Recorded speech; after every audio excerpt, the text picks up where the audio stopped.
வணக்கம். இன்னைக்கு நம்ம பார்க்க போற பழமொழி, காலம் பொன் போன்றது, கடமை கண் போன்றது. இந்த பழமொழின்னு எடுத்துக்கலாம், சொல் வழக்குன்னு எடுத்துக்கலாம். அதாவது அடிக்கடி நம்ம வாழ்க்கையில சொல்லக்கூடிய ஒரு பழமொழி. நம்ம பள்ளியிலும் கல்லூரியிலும் படிக்கும் போதெல்லாம் ஆசிரியர்கள் இதை நமக்கு சொல்வார்கள். காலம் பொன் போன்றது, காலத்தை வீணாக்காதீர்கள், நன்றாக படிங்கள்னு சொல்லுவாங்க. கடமை கண் போன்றது. உங்களுடைய கடமைகளை படிக்கின்ற மாணவர்களுக்கு படிப்பது மட்டும்தான் கடமை, அதனால் உங்கள் கடமைகளை சரிவர செய்யுங்கள் என்றும் அறிவுரை கூறுவார்கள். காலம் பொன் போன்றது. பொன் என்றால் தங்கம் எவ்வளவு விலை மதிப்பற்றது, அதே போல விலை மதிப்பில்லாத, விலை மதிப்பற்றதுதான் காலம். காலமும் நேரமும் ஒரு கடந்து போயிட்டா அந்த கடந்து போன நேரத்தை என்ன செஞ்சாலும், அந்த இழந்த காலத்தை திரும்ப நம்ம எப்படி நினைச்சாலும் அதை மீட்ட முடியாது. இதைதான் ஆங்கிலத்துல ஒரு பழமொழியாவே சொல்லுவாங்க, ஒரு ஒரு சொற்றொடராகவே சொல்லுவாங்க. எப்படின்னா, time once last is last for ever அப்படின்னு சொல்லுவாங்க ஆங்கிலத்துல.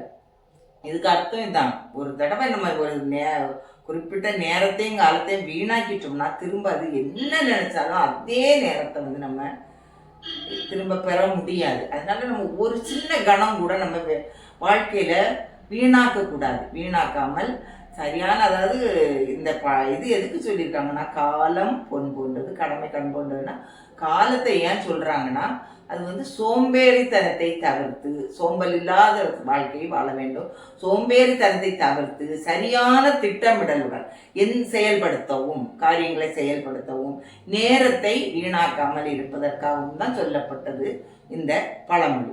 இப்ப காலம் பொன் போன்றது என்னன்னு பார்த்துட்டோம். கடமை கண் போன்றது. ஒவ்வொருத்தருக்கும் ஒவ்வொரு கடமை இருக்கும். இந்த உலகத்துல பிறந்த அனைத்து உயிர்களுக்கும் உலகத்துல பிறந்தோடனே ஒரு கடமை இருக்கும். சின்ன குழந்தையா இருந்தாலும் அவங்க பெற்றோர்களுக்கு அவங்க செய்ய வேண்டிய கடமைகள் இருக்கும். பெற்றோர்கள் நமக்கு செய்ய வேண்டிய கடமை இருக்கும். குழந்தைகளும் அவங்களுக்கு பெற்றோர்களுக்கு கட்டுப்பட்டு என்னெல்லாம் செய்யணுமோ அதெல்லாம் செய்யணும்.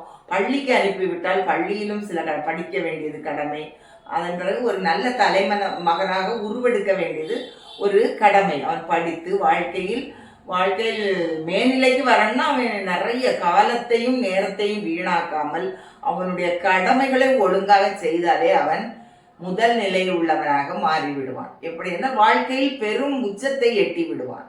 நிறைய பேர் பார்த்தோம்னா, படிக்கிறதுக்கு வசதி இல்லாமல், பணம் இல்லாமல், வீட்டில் விளக்கு வெளிச்சம் கூட இல்லாமல், கரண்ட் இல்லாமல் அவங்க என்ன செய்வாங்கன்னா, தெருவிளக்கில் கூட படித்து அவங்க வாழ்க்கையில மிகப்பெரியவர்களாக உருவெடுக்கிறார்கள் என்றால், படித்து முன்னேறி உருவாகிறார்கள் என்றால், அதற்கு முக்கிய காரணம் அவர்கள் காலத்தையும் நேரத்தையும் வீணாக்காமல் அவர்களுடைய கடமையை ஒழுங்காக செய்ததினால்தான் வாழ்க்கையில் வெற்றி பெற்றவர்களாக மாறுகிறார்கள்.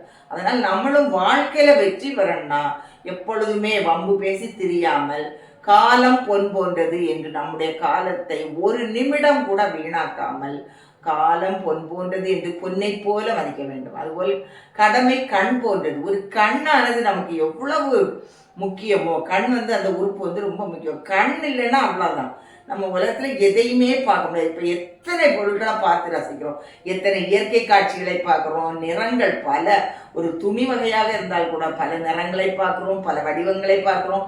எல்லாம் ரசிக்கிறதுக்கு இந்த கண் தேவை. அந்த கண் இல்லைன்னா ஒரு பயன் கிடையாது. அதனால்தான் கடமை கண்ணை போல முக்கியமானது அப்படின்னு சொல்றாங்க.